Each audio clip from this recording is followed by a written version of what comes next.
two stories. Here's the one thing that you need to hear tonight, and it's about President Obama. Look, the guy has been in the office for 2 weeks now, and he has already given half of the country reason to say either "I told you so" or "Whoa, whoa, whoa, whoa, whoa, what's going on?"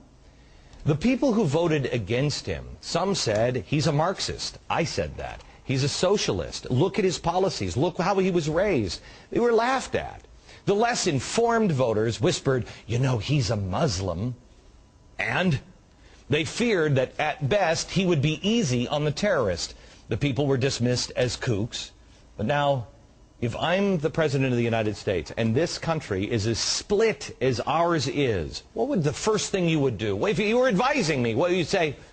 "Mr. President, go out and give the country a little bit of a hug, give them some love, extend an olive branch, and be everybody's president." But what has Barack Obama done? He turns the message of hope and change into scandal, double standards, and gloom and doom. And he shoves the most outrageous spending package the world has ever seen right down the throats of anybody that disagrees with him.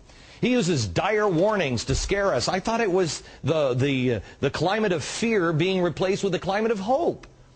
Last night, Obama said that he just inherited a huge deficit, and he wrapped that with a red bow. So, of course, the best way to overcome this deficit is with a giant spending bill. Not giving you your money back to spend, but having the government spend it, which is socialist in nature. And after all of the claims of "I want bipartisanship," the president goes to Nancy Pelosi and says, "Draft up a bill." She drafts up a $1 trillion spending package without a single Republican voice. And in it, she includes condoms and overseas abortions and $87 million for a polar ice-breaking ship. I thought the ice caps were melting.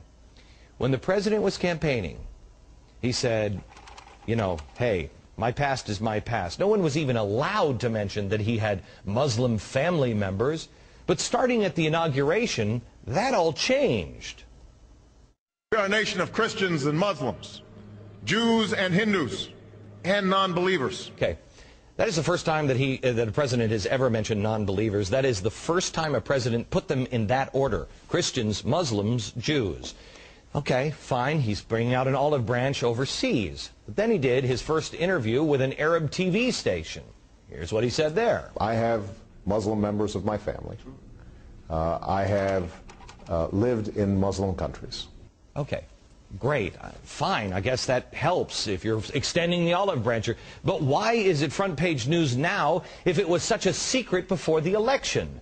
Maybe it's because those who whispered that Obama might go soft on terrorism are starting to look a little smarter than the rest of us. I mean, first it was no more war on terror. Then it was no more Gitmo. All right, we can see that. I mean, you know, people disagree.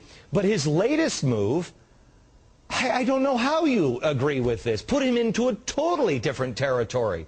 President Obama has issued an executive order to stop the trial and drop the charges without prejudice against the guy who planned the bombing of the USS Cole and killed 17 service members.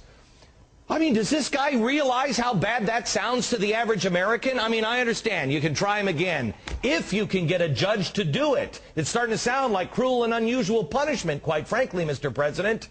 Obama has every intention, he says, of trying this terrorist, just as long as he gets the judge he likes to hear the case.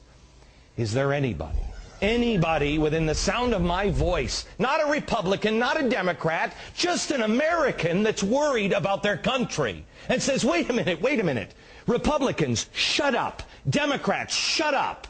Mr. President, sit down. What exactly are you doing? What is your end game?